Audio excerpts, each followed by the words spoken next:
One of the biggest problems facing the privacy community that I've identified this year is privacy tools that are not actually privacy tools. And I want to do a discussion about this. I'm going to reveal a couple things in this video, so you're going to want to buckle up and stay to the end. It's going to be short and sweet. It's going to pack a punch, and we're going to break this down because it seems to be the new trend to say that it's privacy friendly or that you have a privacy tool. There's a fundamental problem with this, and that is if they're lying to you, well, then you're in serious trouble because they're claiming it's a privacy tool. You think you're protected. It's kind of like if you have insurance and then go to use your insurance and find out you got tickets to the circus. You're like, well, I needed insurance for my medical problem. Well, good news, laughter is the best medicine, and you got tickets to the circus, right? So it's a complete bait and switch. We've been seeing this across the board. Most notably in the crypto space, we've seen it with Zcash. In my opinion, that was a horrible project because it was partially private, partially not, and you can't dip your pinky toe in. If you're not a privacy product, that's fine. There's nothing wrong with that, but don't pretend. Apple is probably one of the biggest offenders and driving this conversation for a while now, because what's happening is they keep claiming they're the privacy phone when in reality they're not. They've had massive issues. They've got massive fundamental core problems when it comes to privacy. It's not baked into their ethos. Now, Apple has done better than some other phones. I will give them that. And that's why I still use the iPhone for business. Although I've been pivoting some stuff. If you haven't checked already, check the video I did yesterday. I did a full phone system breakdown, or type in phone system breakdown, privacy phones, and I broke down 8 yesterday in yesterday's video. If you haven't checked that out, check it out. Subscribe if you haven't already, because I put out new content here on Privacy X all the time. But there's a few tools I want to discuss. So if you're using a privacy-based crypto, what would you use? Would you use Bitcoin, or would you use something like Ethereum, or would you use Monero? Okay, because Monero is built for privacy, so Monero would be what you use. But if you use something like Ethereum, well, nobody considers Ethereum a privacy coin. Ethereum has a fundamental purpose, and it is a great project that powers a huge portion of cryptocurrencies. Fine. Ethereum's not bad because it's not privacy. It's just not built for privacy. So while I wouldn't use Ethereum for privacy, they don't pretend to be. A big problem is something like Bitcoin. Bitcoin is also not built for privacy, but because it's the original currency and comes from the wild, wild west. Now, there's Bitcoin tumblers and things you can do, and I've talked about that in the past. But Bitcoin, it takes a significant amount of work. You have to have freshly minted Bitcoin. A lot of people tumble them anyway, go through TOR, go through a lot of different projects and things you can do, a bunch of different steps to make Bitcoin anonymous. Is this possible? Yes, it is possible to have Bitcoin that is anonymous. Is Bitcoin anonymous? No. And the thing with the blockchain and the way that the blockchain technology works, this is going to be tracked for life. So you're going to have basically a ledger of everything that coin has been used for, send, received, etc., etc. And as the technology gets better with the AI and with these scraping softwares that governments all around the world are trying to utilize for taxing crypto and figuring out who owns crypto and revealing crypto wallet addresses, this is going to become a fundamental problem. Something like Monero would be what you use, right? So let's do a couple of these so I could break down.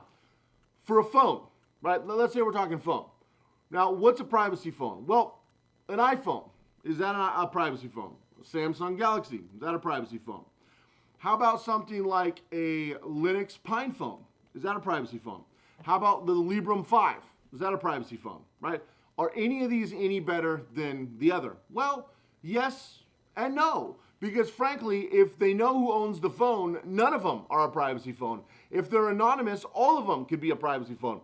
Billionaires use iPhones for burners. Because if you use Black SIMs and you use it the way that I teach how to have your phone completely anonymous in a corporation, well then you can literally burn iPhones. Now most of us are not going to be dropping $1,500, $1,000 phones on a regular basis. But to a billionaire, that's nothing. That's a drop in the bucket. You see what I mean?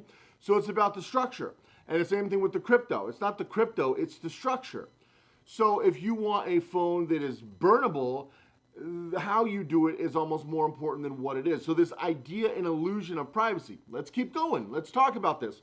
What's next? Well, the next thing I wanted to discuss was Emails. Email is a hot topic, and you may have noticed when I did my email tier list video, which you haven't checked it out, go check out. I did a series of 8 tier list videos that I highly recommend, and because I kind of break down some of the best privacy tools and which ones are good, which ones are not. But more than that, you notice in my email tier list video, there wasn't a lot of positive, because there's not a lot of positive to email. The most notably, Protonmail. Okay, Protonmail, a lot of people say, well, isn't it private, encrypted, end-to-end encryption?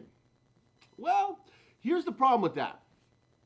When Protonmail came out and decided they're going to start working with federal agencies and government agencies around the world, that became a fundamental problem and an issue that people are running into on a regular basis now. And Protonmail went from this anonymous mail service to something that works with other people in these intelligence agencies. So they're basically private until they're told not to be. Similar to Apple. They literally did the Apple model, which is very unfortunate. So are they private? No, not exactly, and not technically, because of the way their business is now conducted. So when you look at email, end-to-end encryption, or you look like Signal. Signal has had some problems, end-to-end encryption. But if I'm using Signal, see, I use Signal all the time, but I use Signal under an alias under an anonymous phone. So if you use Signal under your name and your phone, your real phone, that is tied to a carrier that is tied to your name, let's say you have Verizon, or let's say you have AT&T or T-Mobile, and you use Signal with that phone number, you have zero anonymity, even though it's end-to-end encryption, because you're putting your faith in that app. But if you've compartmentalized, like I teach my clients in the Ghost program, if you haven't checked it out, go to privacyxproject.com, check out the Ghost program, and you'll understand exactly how to do this, because you need to become anonymous quickly. With everything that's going on in the world, with blockchain, with governments coming after their citizens for high tax, high net worth individuals, and people who actually make money, now we've got about 6 of the biggest nations in the world. Let me rephrase that. We have exactly 6. The 6 biggest nations in the world are on the brink of a war, literally a World War III. And I hate to even say that, because I think that has been overused my entire lifetime. But for the first time in my lifetime, it's serious. There are talks right now as we speak. Russia and the United States and Taiwan and Ukraine and China and all these countries right now are coming together in talks to whether or not they're going to go to world war. What happens when that happens? They come after their citizens. How do they fund it? Through their citizens, regardless of where you live. Now, if you live in a place like Europe or Australia or Canada, I recommend you check out the Ghost program immediately while I have slots available, because you need to become a ghost fast. Because what's coming down in your countries, really, really bad. If you live in the United States, we're just a year or so behind. You know that if we don't win the midterms, we're going to be in the same problem. The only reason we're not catching up with them right now is because of the midterms coming in 2022, and the people doing this, the Democrats, are getting pushed out. So understand that as you go through this process and what we're facing right now, what we're looking at overall. Now, we bring that back to privacy. Becoming a ghost is vital, is absolutely vital. And it's imperative that you understand the process. And the reality is, a lot of these privacy-based tools make you think you're private, but you're not. Email and Signal are great examples. Encrypted apps are great examples, and we can insert basically any of them. We can go a step further. Let's take it a step further. What about if we look at apps and we look at people being locked into these ecosystems, which is what everyone wants nowadays with these companies. They want you to be locked in to their ecosystem. What about hardware things? Are hardware things actually private? For example, if you own a computer, is that private? If you own a hardware wallet, is that private? If you own this camera, I'm filming on a really nice Canon camera. This camera could be registered to me, and it could have Wi-Fi and Bluetooth on it. Now, it's not registered to me. I don't register anything to myself. That is insane, because everyone wants to put you in a database. Also, in the future, you might think, well, Cody, your camera's not tracking you because you've never used Wi-Fi on it, right? Yeah, I would never use Wi-Fi or Bluetooth or anything on a camera. That is insane, or any technological device. I lock down everything, and these conveniences come at the peril of your privacy and security and freedoms. And really, how much time and energy am I saving from connecting one of my 3D printers or connecting my camera to Wi-Fi? I just take the SD card and put it in my computer. And then I have complete anonymity and complete privacy. But if I start logging into databases with my 3D printers and cameras, I'm just using 2 tech devices as an example, I'm completely screwed. I'm completely logged and tracked. All in the auspice of what? I'm too lazy to move an SD card 30 feet? Really? That's what it comes down to? And that's what it is. That's exactly what it is. I could hardwire in, or I could do all these different things, but I just move the SD card. I have 30 or 40 SD cards like anybody who makes videos, and I just move, or people who do 3D printers, and I'm just using 2 tech devices. There's a host of tech devices in your life that utilize the same thing. So are the devices working for you, or are you working for the devices? And are the devices private and privacy based, or are they set up to provide a low level of convenience at the higher cost of your privacy and ultimately your freedom? Because your identity will be your freedom in the future, 100%, full stop. And I get asked about this every single day, all day. And that's why I do the Ghost program.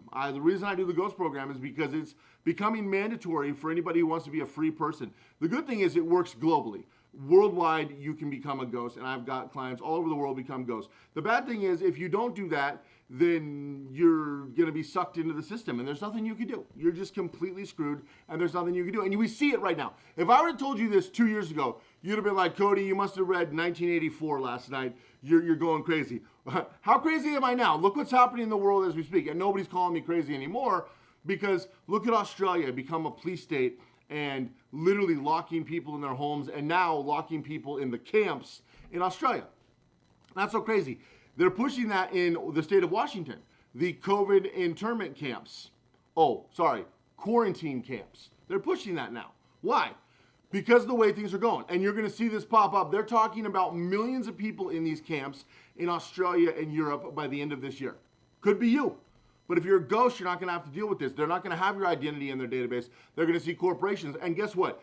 The entire world law was set up to protect corporations, not people. The world does not care about people. It cares about corporations. And that's why becoming a corporation separates you from this. Is the only way to protect yourself. Look, I wish this wasn't so. I wish people mattered. I wish the government wasn't always against the people and for special interests, for corporate interests, which is all they do. They're sponsored by corporate across the world, and they're for corporate interests across the world. The United States is the most corrupt place on earth, and we do this all the time. The only thing that saves us is the corruption and greed outweighs the controlling of the people, and we have a constitution and we have a Bill of Rights that supersedes everything that's ever been seen on planet Earth, which is why people have died to come to this country for hundreds of years now. To this day, people are dying to come to this country. And I don't mean like dying like I'd love to do it. I mean literally physically dying, but that is worth the risk of getting out of some of these countries.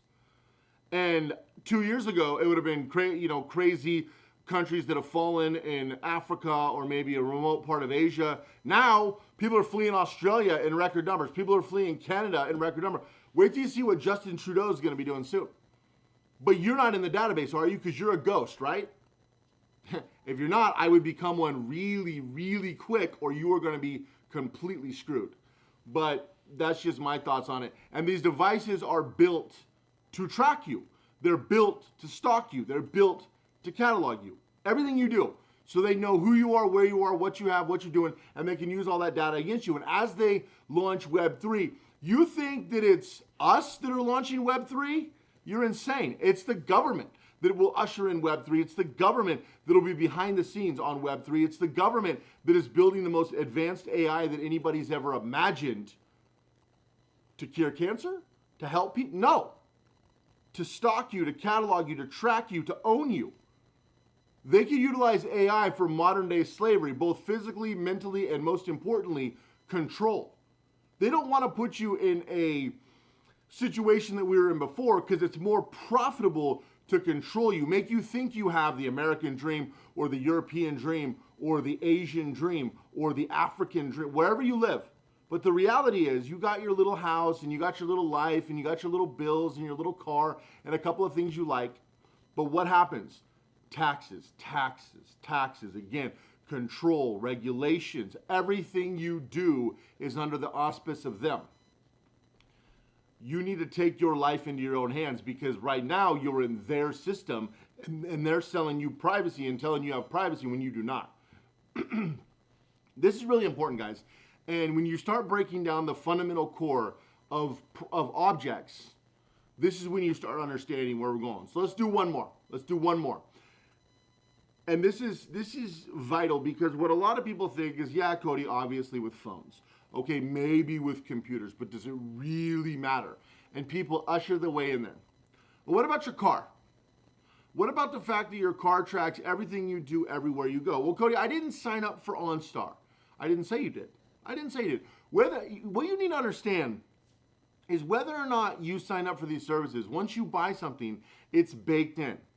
Every place your car goes, everything it does is always being tracked. Now, it started with license plates, obviously. And then it started with license plate readers, which every city in America, and now I'm even seeing, you could be in rural Nebraska and it's reading license plates. It's database, it's cataloging license plates, and then it can go from reader to reader to reader and map out roughly where you went. And the government said, well, that's not good enough. We need to have GPS. And then we could GPS where they go. But then also we need to be able to see what they're doing. We need to be able to hear them. We need to be able to listen to them. It's always on, but it's never interactive, right? And then you have now these heads-up displays in every car. I mean, if you were to look 10 years ago, it was in fancier cars, BMWs and Mercedes. And the heads-up display in my BMW is like a spaceship, okay? You get in there and you look at the dashboard. Now, I sold my BMW, I don't have it anymore, but I had a really nice BMW for a few years, and it was literally like a spaceship. It was literally, and the stuff and I dissected and analyzed that car. Now, you might be thinking, well, why'd you buy a car like that with so much tech gadgets? Show me one that doesn't. You can get a base model, what's a cheap car? A Ford Focus? You can get a base model Ford Focus and it'll have basically the same internal components. Now, the external stuff that you see, obviously my BMW 1,000 times nicer than a Ford Focus. The leather seats, the big engine, the turbo, the nice wheels, the chassis, the body, sure. Great, so I have a nicer car, okay? My car now, nicer car, fine. But the internal components are the same. The stuff that tracks you are the same. If we strip it down to the privacy components, that's the exact same. I don't care if you have a Ferrari or a Lamborghini, a BMW or a Mercedes, a Chevy, Ford, or Dodge. I don't care if you have an Aston Martin or a Tesla. It's all the same. People think Tesla's like, oh, I can't get that because it super tracks me. Not really. They're basically all the same. The way they track you is all the same. If you have any car that is post like 1970, I mean, even the cars in the 80s, the way they can track you is substantial. Any car post 2000 can track everything. What's the solution for this? Well, there's only really one, is a really old car that doesn't have all the technology, or car jumping. I shouldn't say there's really one. I guess there's a few, but there's really only one that works for average people. That's an old car. What other people do? Park cars in different locations, car jumping, which means going from car to car. Also, what I do a lot of times is when I'm going to play poker, I'm going to the strip, or I'm going to the airport. If I'm in Austin and I'm going to, downtown to listen to live music, or if I'm in, Colorado Springs, what I do? I take an Uber. Oh, well, Uber, no, it doesn't, because you think I've ever used my name in Uber? You're out of your mind. I've had 2 anonymous Uber accounts since like 2014 or 15. When were they? Yeah, I think it was like 2014 or 2015. Definitely by 2015.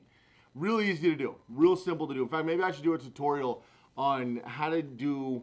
Is that something you guys would be interested in? How to do anonymous accounts for things you have to pay for. Because anybody can do an anonymous social media account because you just put in fake information. But when you've got to put in a card, because in my Uber, I've got to have the payment process, right? They got to be able to charge me. Absolutely. So maybe that'd be a good tutorial, is how to set up an account for something where you have to have a payment processor. Now, obviously becoming a ghost is more advanced, but for something like that, that's something that all of you can do easily. And it's something that you guys can do efficiently. But you need to start dissecting the stuff you use. Now, don't make this to the point where you have no fun in life. Again, I don't lose anything by my editor taking an SD card over taking a digital file. It doesn't affect our life at all, or in my 3D printer. In fact, I find it easier because I have the backup, an actual backup, and it's 0% chance of fail unless the card's corrupt. And I've literally had that never happen in all the years I've been filming videos. I've never had a card corrupt. I'm not saying it's not possible, but I've never had that happen. I see people left and right where they do the wireless and it fails. So dissect the things and figure out what works for you and kind of work it backwards. Figure out, okay, I have this, and break it apart in little steps, and so you understand what you really have and how it's tracking you and how you become its product. It's one thing if you get a free email account and then you're its product. You're like, no, I understand, but I'm kind of using fake information. I'm not pushing anything through that email that's really important. I get it. But it's really getting annoying when we pay thousands or tens of thousands of dollars for these products, these phones, these cars, these cameras, these studio equipment, your home security, whatever it is. You pay for all these products and you become their product, you become their revenue stream, you become part of their ecosystem still. Even though you paid for it, you have no control. That's the fundamental problem, and because people keep allowing this is why we keep having these problems. Anyway, make sure you go all into everything you do. Appreciate you guys checking out this video. Give this video a thumbs up if you haven't already. Make sure you subscribe. Have an amazing day, guys. Let me know down below if you want to see that video I just mentioned. Appreciate you guys checking this out. If you haven't already, go check out privacyxproject.com, and I'll see you guys in the next video.